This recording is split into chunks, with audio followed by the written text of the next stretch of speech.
Hey, what's going on, everybody? It's Greg. Thanks for tuning back into the channel. It's been a little while. Haven't been putting out a lot of content lately because, well, a couple months ago we moved and my office is currently under construction downstairs, but I really wanted to get this video out, so we're just set up temporarily here in the dining room and want to talk to you about something that's really important, and that is the question, is it necessary to get together on the Sabbath?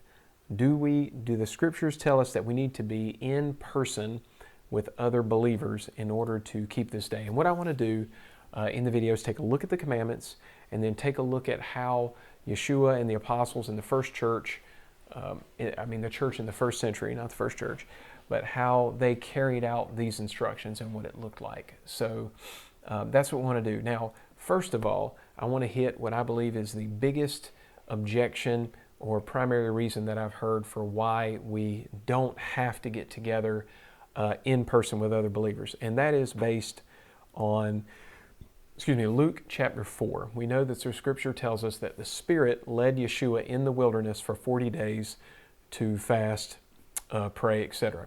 And if you read the text, it does not look like he had fellowship with other people. It doesn't mention him going to the synagogue. I believe he was, alone as far as that goes during this time. So the line of reasoning is Yeshua is our perfect, sinless Savior. He never committed sin. So if he went out and he didn't attend fellowship with other people for 6 or 7 Sabbaths, then clearly I don't have to do it, because if you're telling me that I have to do it and he didn't, then you're making Yeshua out to be a sinner. Well, I want to address that, because if you can't explain that reasonably, then there's no point in continuing the conversation, right? So what I want to point out is that there are basically 2 reasons that we are supposed to have a holy convocation, which is what the commandment says. Number 1, it's to have intimate fellowship with our Creator. And number 2, it's to have fellowship with one another. Now, I got to say, in a way that none of us will be able to experience in the body, in the flesh, Yeshua had intimate fellowship with the Father. In John chapter 16, Yeshua foretold that the disciples were going to leave him, that they were going to be scattered and they were going to leave him alone. But notice he says in the middle of verse 32, "Yet I am not alone, for the Father is with me." Now, I just want to say that Yeshua was in constant communication with the Father. They had a unique bond that you and I cannot identify with. I mean, let's face it. Do you feel comfortable saying, "I and my Father are one," as Yeshua did in John chapter 10, verse 30? I don't think so. Also note, so then there's the question. Did Yeshua keep the Sabbath in the wilderness? Did he have intimate fellowship with the Father every Sabbath? Yes, he absolutely did. Also note, why did Yeshua do this? Well, the scripture says that he did what he did because the Spirit led him to do it. So if the Spirit led you to stay home and not come to fellowship, that would be one thing. But I do want to ask the question, are you being led by the Spirit if you're not doing this in-person fellowship, or are you doing what your flesh wants to do? Furthermore, Yeshua taught us plainly that there are, quote, weightier matters of the law, and we need to be concerned about those type of things. See, when David and his men were starving, you know the story, they ate the bread in the temple, which was not for them. Now, was that all right? Yes, it was, because they were starving. Preserving life is more important. And when the Germans, when the kind Germans lied about whether there were Jews hiding in their homes when the Nazis came by, were they sinning? No, absolutely not. They lied to save a life. Saving life is more important than not lying. We know that Yeshua healed on the Sabbath, and some of the Jews hated it. They accused him of sin, but he was not sinning. He challenged them by responding and saying, "Is it lawful to do good on the Sabbath or to do harm?" So all commandments are to be taken in context. This is not complicated. This is just common sense. If there is no temple, then you can do no sacrifices. So when the Jews were in captivity in Babylon for 70 years, they could not obey the commandments around the temple. Are they all, damned because it was physically impossible for them to check a box? As Biden would say, come on, man, So this isolated example, okay, of Yeshua being in intimate fellowship with the Father in preparation for the launch of his ministry, this is not a proof text for what we should do on the Sabbath. I mean, if you're going to, follow his example in this regard, then let me know how that 40-day isolation fast goes, okay? What's really interesting to me is I feel like it's almost as if the Spirit knew, inspired Luke to address this fallacy. Because if you look at Luke 4, look at the very first thing Yeshua did. If we read through this, how did Yeshua begin his ministry? What he did, the first thing he did, as soon as he came out of the wilderness and began his ministry, it says he came to Nazareth where he had been brought up, and as was his custom, he went to the synagogue on the Sabbath day, and he stood up to read. I mean, that is really specific. It says that he did this as was his custom. Now, that word doesn't mean like this was a custom of the Jews. What it means, what you could translate this as, you could say, as he normally would. He did what he normally would. So where was Yeshua on the Sabbath outside of this one-time exception? He was with an assembly of believers. Why did he do this? Because that is the commandment. Let's have a look at Leviticus 23:3. It says, 6 days shall work be done, but on the seventh day is a Sabbath of solemn rest, a holy convocation. You shall do no work. It is a Sabbath to Yahweh in all your dwelling places. So the Sabbath is commanded to be a holy convocation. Now, Strong's defines this Hebrew word mikra, this holy convocation, as, let me pull that up. I want you to see it. It describes this as a public meeting, an assembly, a called out assembly, a calling together. I mean, it's what the word actually means, okay? Merriam-Webster's dictionary defines the English word convocation as an assembly of persons called together to a meeting. So the same Hebrew word here is used in Numbers 10, verse 2 this way.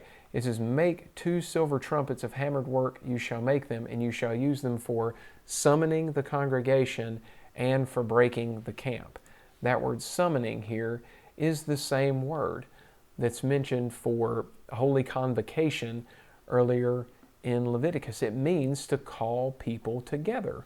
We're commanded to abstain from our occupations on the Sabbath so that we can get together to observe the day. Having a holy convocation is just as much a part of the Sabbath as not working. Okay, if resting means sitting at home doing nothing, if that's what we're supposed to do, then wouldn't that make Yeshua a sinner? I've heard good teachers try to say that mikra is just another way of saying don't work. But it doesn't hold up to the usage of the word for sure in Numbers.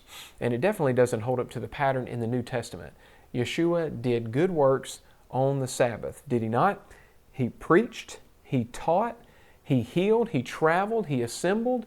He taught it was good, it was fine to circumcise on the Sabbath. He taught it was fine to feed and water your animals and to get your sheep out of a pit if necessary. So the commandment in Exodus chapter 20, where is that, around verse 5 or 6? Verse 8 right here. The commandment here, it says that you, on the seventh day, on it you shall not do any work. Okay? But that word for work here is this melakah, which the simple definition of this is your occupation, as in your day job. You don't do your day job. Very simple. Also, the commandment says it is to be a Sabbath to the Lord. So the day is to be for Him. It's not a day for you to go to birthday parties and weddings. It's not a day to go to yard sales or sit at home and watch movies and play video games all day. Now, doing these things instead of participating in a set-apart assembly is breaking the commandment. I'm not going to beat around the bush on that at all. See, the thing is, the Sabbath affords us the time to sleep in, time to watch a movie or play some games if you want to do that. You can do these things and you can get together with believers in fellowship. If you can't get together for fellowship because of these other things, then who are you giving the day to? Are you giving it to the Lord? Shouldn't every single other activity be in subjection to the commandment to have a holy convocation? I know going back when I was in the Christian church, nobody would have scheduled a birthday party or a wedding or something like that on a Sunday morning at 10 or 11 o'clock because nobody would come because they would be in service. So for those of us who keep the Sabbath as a commandment that Scripture instructs, why wouldn't we be much more strict about our observance than Christians who are keeping a tradition of man handed down by Constantine, which is not even a commandment of God? Hebrews has this instruction for us. Let's go to Hebrews 10, verses 24 through 25. It says, "Let us consider how to stir up one another to love and good works, not neglecting to meet together, as is the habit of some, but encouraging one another, and all the more as you see the day drawing near." It seems to be harder and harder for people to find time to meet together. Hebrews tells us not to make this mistake, not to develop this bad habit, but you know what? It tells us to get together even more as the day approaches. Furthermore, let me make this simple. We are the body of Messiah. That's actually the name of our fellowship that I'm a part of. When I say I don't need to be at fellowship this week, in my opinion, you are saying what Paul talks about in 1 Corinthians 12:21. He says, "The eye cannot say to the hand, I have no need of you, nor again the head to the feet, I have no need of you." Consider the simplicity of this statement. If your foot has an itch, then the fingers have to be connected to the hand, which has to be connected to the arm, which has to be connected to the shoulder to get down to scratch your foot. It's not going to work. If you don't show up for fellowship, then what you're saying is, I don't need the body. I believe that it's very intentional that in Acts 15, when the Jerusalem Council was getting together, they summarized everything in this way. Regarding the new believers, they told them this. They said, "For from ancient generations Moses has had in every city those who proclaim him, for he is read every Sabbath in the synagogues." So what was the plan? The plan was new believers were to attend the synagogue to learn from Moses' writings, which are read every Sabbath. When Paul went to Corinth, this is what he did. If you take a look in Acts 18, verse 4, it says, "He reasoned in the synagogue every Sabbath and tried to persuade Jews and Greeks." So we know that he was there every week. Yeshua was in the synagogue every week. Why? Because this is where the people were. Now, you might not have a building nearby that you can attend where Yeshua and the Torah are being preached. And if this is the case, then you can follow the examples of the early church. Scripture tells us over and over that they got together in each other's homes and they studied together. Paul started out by going house to house and raiding these get-togethers because he knew the believers were meeting house to house. But after a few years, we can read in Acts 20, verse 20, where Paul actually says later how I did not shrink from declaring to you anything that was profitable and teaching you both in public and from house to house. So, I believe that with how widespread this truth has become in these last few years, I think it's almost certain that you can find some local believers to assemble with to get started.